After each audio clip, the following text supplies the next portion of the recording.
জানাতে যুক্ত হয়েছেন সহকর্মী হোসাইন জিয়াদ। জিয়াদ, জানাবেন বিভিন্ন রাজনৈতিক দল আজকে বিজয় দিবস উপলক্ষে কি কর্মসূচি পালন করেছে চট্টগ্রামে? বিশেষ করে সকাল থেকে শাফিন পুষ্পস্তবক অর্পণ, বিভিন্ন যে শহীদ মিনারগুলো রয়েছে, স্মৃতিসৌধ রয়েছে চট্টগ্রামে, সেখানে পুষ্পস্তবক অর্পণ। আর বিশেষ করে বিএনপি এবং যারা অঙ্গ সংগঠনের নেতাকর্মী রয়েছেন তাদের জন্য এবারের বিজয় দিবসটি একটু ভিন্ন রকম। তারা অনেকটা বলা যায় যে কিছুটা মুক্ত পরিবেশে তারা এই বিজয় দিবসটি পালন করার সুযোগ পেয়েছেন। তাদের জন্য কিন্তু চট্টগ্রামে যে বিপ্লব উদ্যান, যেখান থেকে চট্টগ্রামে জিয়াউর রহমান মূলত বিদ্রোহ ঘোষণা করেছিলেন এবং যেখান থেকে মুক্তিযুদ্ধের ডাক দিয়েছিলেন, সেই বিপ্লব উদ্যান থেকে মূলত বিএনপি এবং অঙ্গ সংগঠনের নেতাকর্মীরা পুষ্পস্তবক অর্পণ।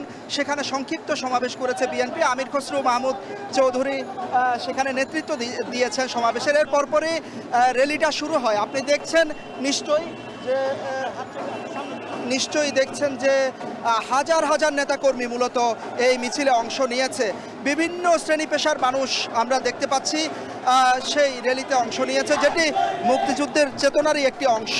কৃষক, শ্রমিক, রিকশাওয়ালা, দিনমজুর থেকে শুরু করে ছাত্র, রাজনীতিবিদ, ব্যবসায়ী, বিভিন্ন শ্রেণী পেশার মানুষের উৎফুল্ল অংশগ্রহণ আমরা দেখছি।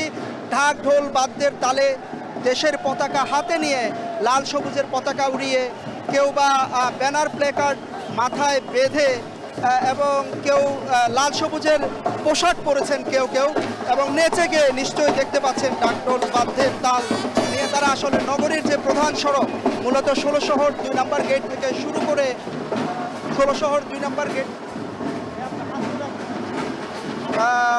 আলমাস সিনেমা হল, ওয়াসা মোড় এবং বিএনপি যে চট্টগ্রামের অফিস, সেখানে গিয়ে শেষ হবে। মূলত তারা বলছেন ৭১-এ মুক্তিযোদ্ধারা যে স্বপ্ন নিয়ে দেশ স্বাধীন করেছিল, একটি বৈষম্যহীন বাংলাদেশ গড়ার, একটি সাম্যের বাংলাদেশ গড়ে তোলার, সে দেশ গড়ে তোলার একটি সুযোগ এবার এসেছে। ছাত্র জনতা ২০২৪ সালে যে গণ অভ্যুত্থান করেছে, আবারও রক্ত দিয়ে দেশে যে আইনের শাসন প্রতিষ্ঠার, গণতন্ত্র, মানবাধিকার প্রতিষ্ঠার যেই সংগ্রাম তারা করেছে, সেই সংগ্রামকে আগামী দিনে সফল করার, একটি অর্থনৈতিকভাবে সমৃদ্ধ বাংলাদেশ গড়ার একটি সুযোগ এসেছে।